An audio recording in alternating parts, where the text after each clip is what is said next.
કેમ છે બધાને? મજામાં ને? બહુ સરસ મજાની વાત લઈને આવી છું કે અત્યારે જો આપણે દુઃખી થાય છે ને તેને એક જ કારણ છે આપણા વિચારો. હા, આપણે વિચારોમાં પણ એટલો વાંધો નથી, પણ આપણે વિચારને વારંવાર વિચારી છે ને એટલે પરિસ્થિતિ બગડે છે. ના સમજાણું ને સમજાવું છું.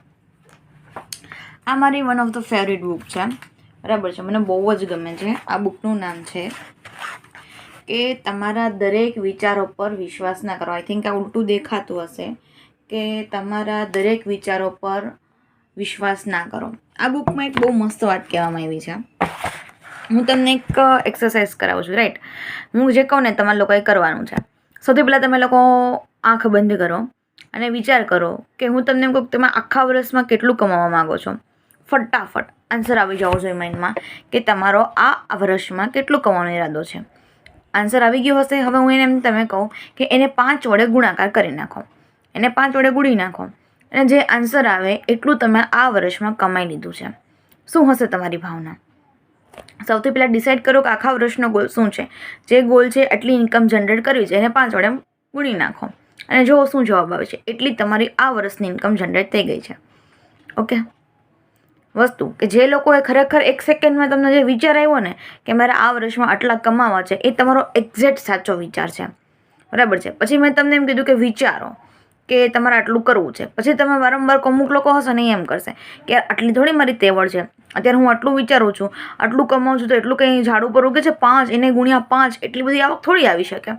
અને એને એ વસ્તુ પર તમે વિચાર કર્યા કરો એટલે એ આપણી વિચારોની સમીક્ષા ખોટી છે. એ વિચાર જ આપણે હેરાન કરી દે છે. ટૂંકમાં જે લોકો મારા જેવા હશે ને એ લોકો વિચારશે, ખુશ થશે, ઓ માય ગોડ 5 ગુણાકાર કરી નાખી એટલે કેટલી બધી ઇન્કમ થઈ, હું આટલી બધી ઇન્કમ કહું છું, વાવ વાવ વાવ, બહુ મજા આવી, મજા આવી. પણ અમુક લોકો એમ કહેશે કે આ કાંઈ થોડી ઇઝી છે યાર, અત્યારે જોવો તો ખરી શું ચાલે છે. બસ આપણે આ જ માર ખાઈ જાય છે યાર. આપણી વિચાર શક્તિ છે ને એ જ આપણે આવું કરે છે. તમારી મનમાં જ્યારે ડાયરેક્ટ પહેલો વિચાર આવે છે ને એ ડાયરેક્ટલી તમારો સબકોન્શિયસ માઇન્ડ તમને આપે છે, અર્ધજાગ્રત મન તમને જવાબ આપે છે. પણ તમે પછી એ વિચારો ઉપર વિચાર કરો છો, એ તમારું જાગ્રત મન કાર્ય કરે છે. પછી તમે એમાં કહો છો કે આ થોડી થાય, આ ના થાય. આ બધા વિચારોથી તમારું મન દુઃખી થાય છે. એવી જ રીતના ક્યારેય પણ કોઈ વ્યક્તિ આપણે હર્ટ કરે છે ને તો એક જ વાર આપણે હર્ટ કરે છે, પણ આપણે એને વારંવાર આખા દિવસમાં યાદ કરી છીએ, બીજાને કહી છીએ ને એમાં એ દુઃખ વધી જાય છે. આપણે ઇન્સલ્ટ કોઈક એક જ વાર કરે છે, પણ એ ઇન્સલ્ટને આપણે વારંવાર યાદ કરી છીએ એટલે આપણો સ્વભાવ છે એ બગડી જાય છે, આપણી હેલ્થ છે એ બગડી જાય છે. તો આપણે કરવાનું છે શું? આપણા વિચારોને એક જ વખતમાં કાઢી નાખવાના છે. કેવી રીતના કાઢવાના એ આગળ વિડીયોમાં આવી જશે. ફક્ત કહેવાનું એટલું જ છે કે જે કંઈ પણ વિચાર આવે ને એને એકવારમાં જ ક્લોઝ કરી દો.